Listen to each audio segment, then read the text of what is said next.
Hello everyone and welcome back to my channel. We are in the Flybywire A320, but this time it has VNAV implemented. If you haven't checked it out, the experimental version of FBW A320 now has VNAV implemented. Go check it out, it's amazing. I've flown I think 3 or 4 full flights now and it is working perfectly fine. Now we are situated at the McCarran International Airport KLAS today, and I am set up for a departure out of 19 left, and it is the GID GT2 RNAV departure. So today I want to show some of the capabilities of this new FBW A320 version with VNAV implemented. So I'll go over how the departure is planned out, how it shows up on the navigation display here, and how the aircraft is going to follow each and every constraints that you see here in pink, and how to add constraints, how to remove constraints and stuff like that. So it's going to be a fun little departure video out of KLAS. Now before going to the content itself, I would like to thank each and every one of you who have been subscribing to this channel, who have been liking the videos, commenting on the videos. It helps the channel a lot more than any of you could think. So it just takes 1 second. Hit that like button, hit that subscribe button, keep my motivation up for making these videos.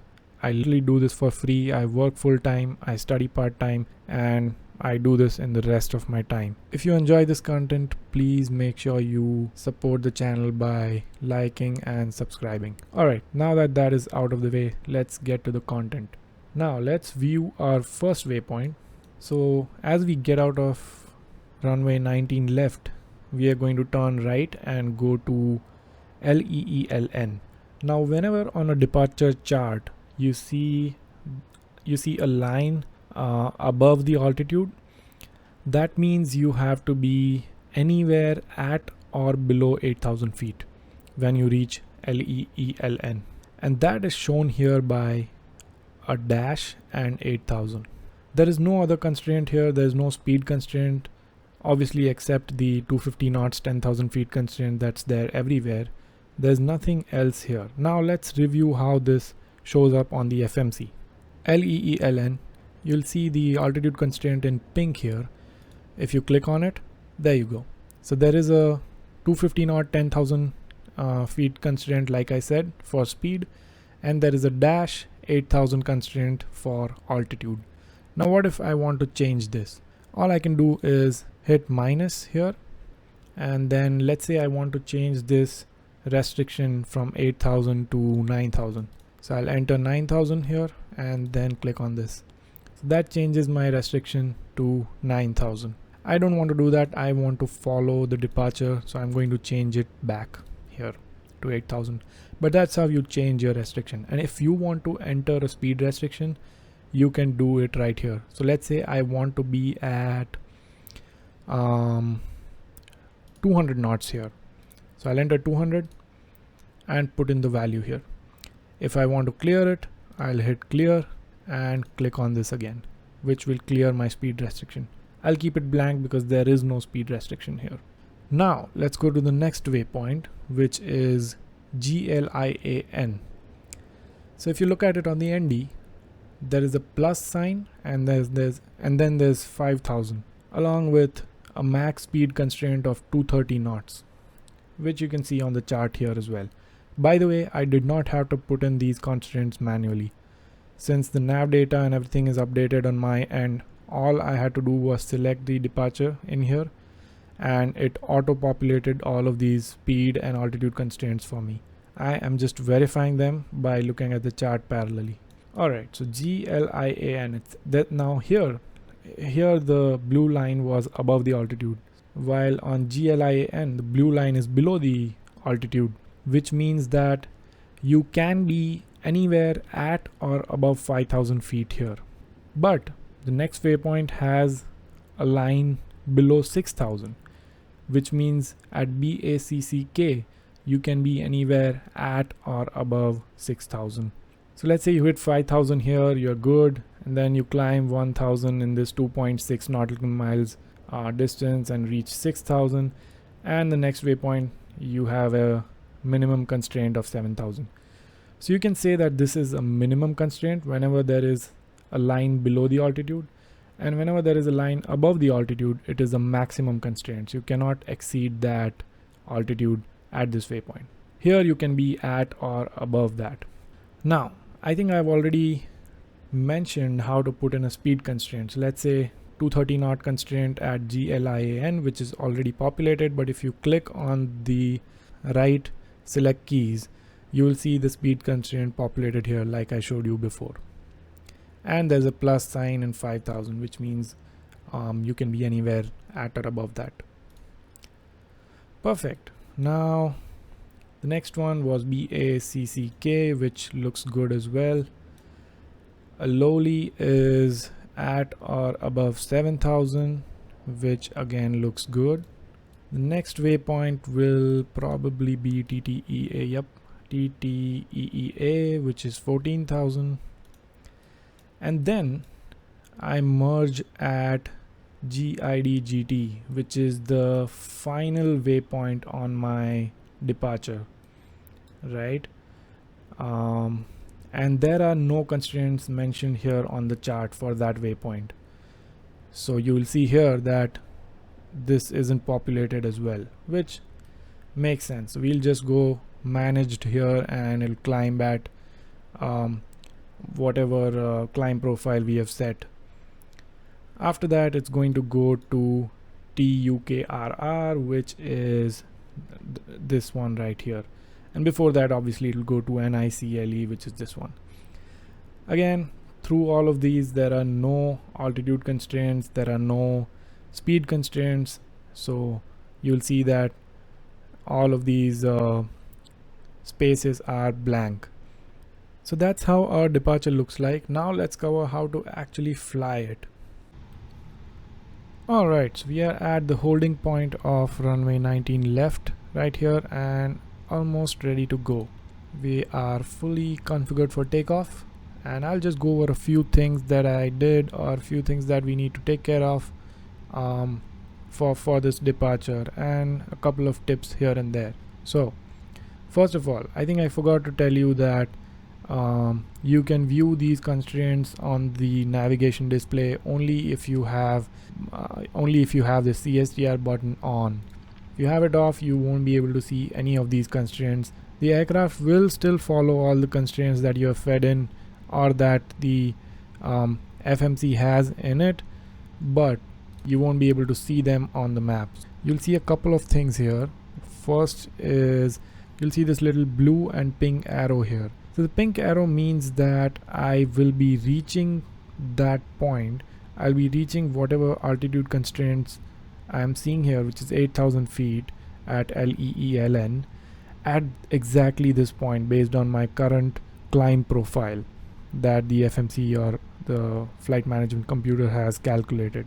So that's what this means.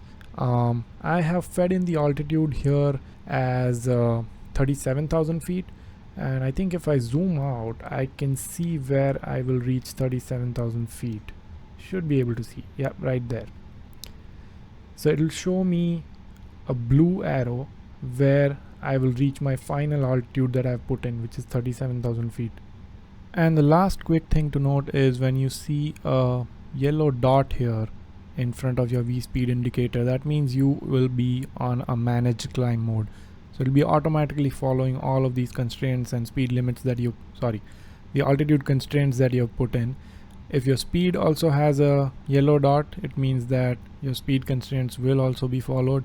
You can manually fly the speed you want to, and then whenever you want to go to a managed mode, you can just simply click on it and it will go into managed mode. Same for the heading as well. You can fly the heading that you want to fly, but if you want to go in managed mode, you simply click on it and it'll go into managed mode. So right now we have everything on managed mode.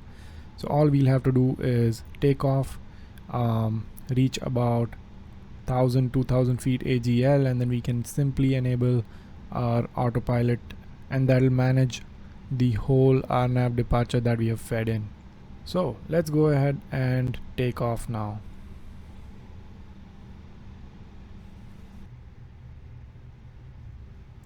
we will do a rolling takeoff since we are all ready to go.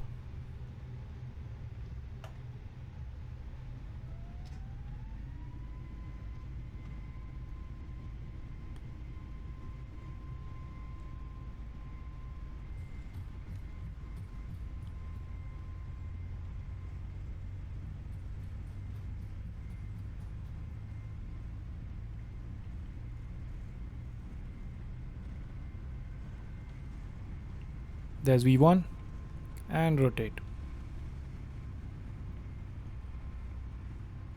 Positive rate, gear up.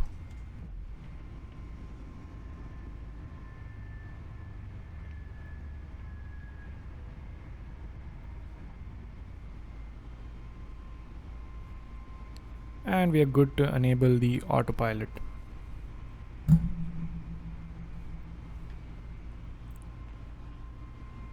I'm going to go on the arc mode so that we can see the departure better. There's the call for changing our lever, throttle lever to climb thrust. So I just did that.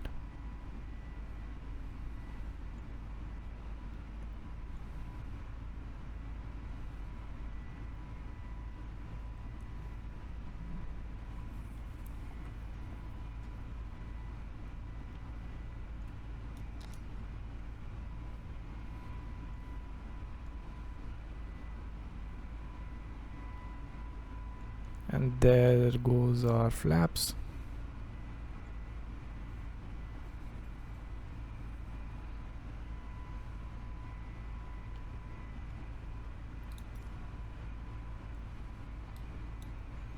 So at this point we need to stay under 8,000, which I think we will easily be able to. And at GLIAN we need to stay at minimum 5,000, which we are already at, so we are good even for this waypoint. Going to increase the range a little bit.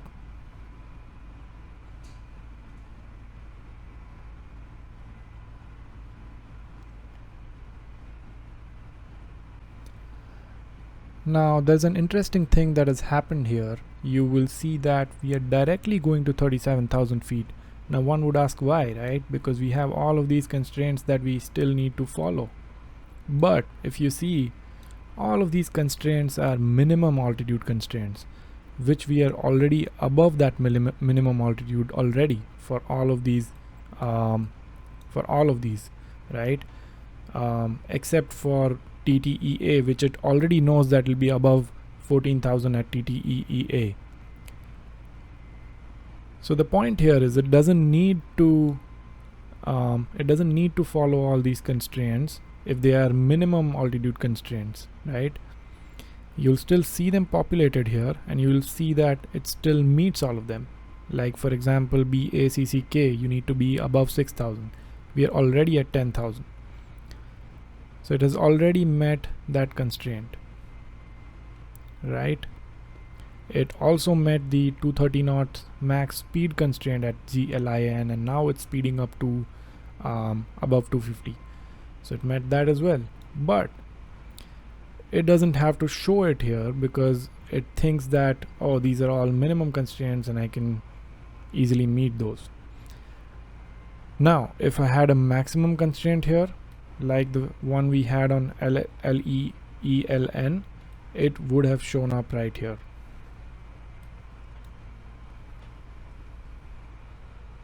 Like for example, Aloli, that was minimum 7,000 feet, and we are already at 11,000, 12,000 feet. So we are good. Let me zoom out a little bit.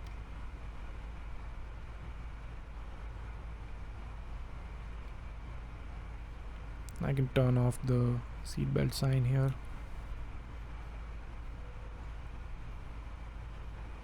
The next constraint is again 14,000 minimum, which we will easily be above that, so it doesn't care. It will directly climb to 37,000 feet.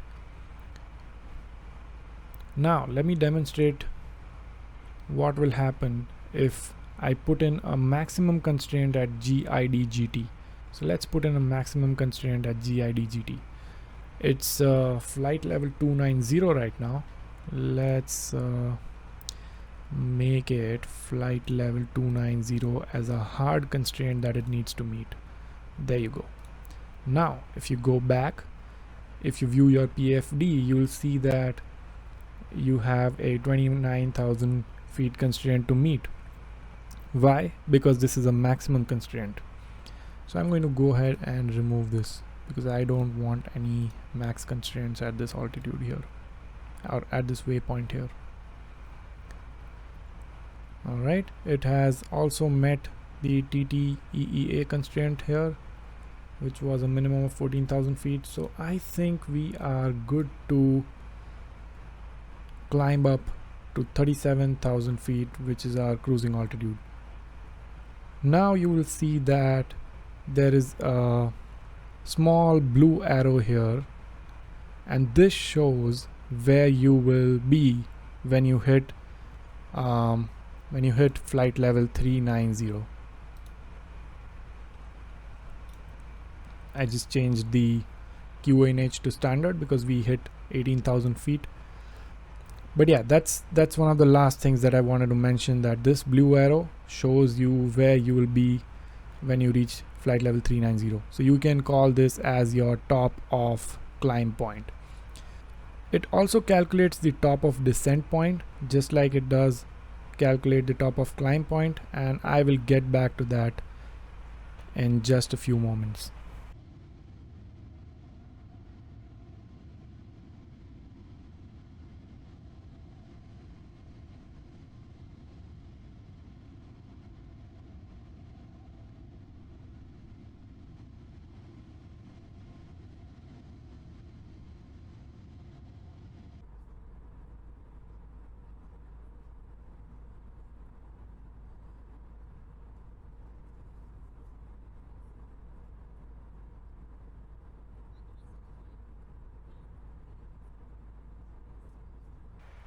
Now, like I said, you will see how accurate this VNAV prediction is for the top of climb. We are almost at 390 flight level, and we are also almost at that blue arrow that I had shown initially. So yeah, it works, guys.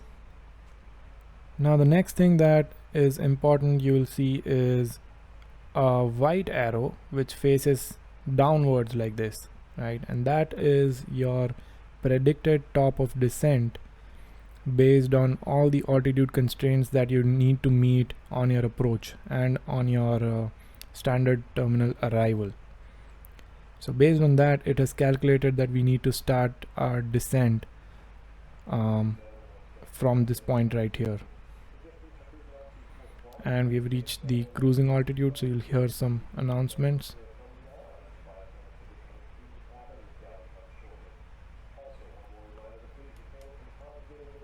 I'm absolutely loving flying the FBW A320 these days. The improvements are just so quick, and they have just taken this default aircraft to some different kind of level that I've never seen before on any open sourceware or freeware. So it's kind of crazy. So yeah, a huge thank you to the FBW team for this. Couldn't have asked for a better freeware. But yeah, for now this was the only thing that I wanted to mention about the top of descent. Again, this top of descent will change if you change your altitude constraints or whatever, if you change your approach, or if you add a hold in between or whatever. This will change based on that. It predicts the TOD based on what is happening after that TOD point and your current altitude. That is it for today's video. I just wanted to review the VNAV that has been newly implemented in this aircraft, and I hope I did a good job at covering most of what VNAV does. Now after top of descent, it's again the same thing. As long as it's in the managed mode, it will be meeting all the constraints that you have put in the FMC. But yeah, let me know in the comment section down below if you have any video requests. I am in talks with a lot of companies for having some previews or reviews done for some of the upcoming products. Keep a watch out for that. Again, thank you all for the subscriptions, recent subscriptions, likes and comments that I've been getting, and please keep showering that love and keep motivating me to make more of these videos. Thank you again, and I will see you on the next one. I will go ahead and land at Denver here, but I'm not going to record it. Sometimes it's just peaceful to fly without recording.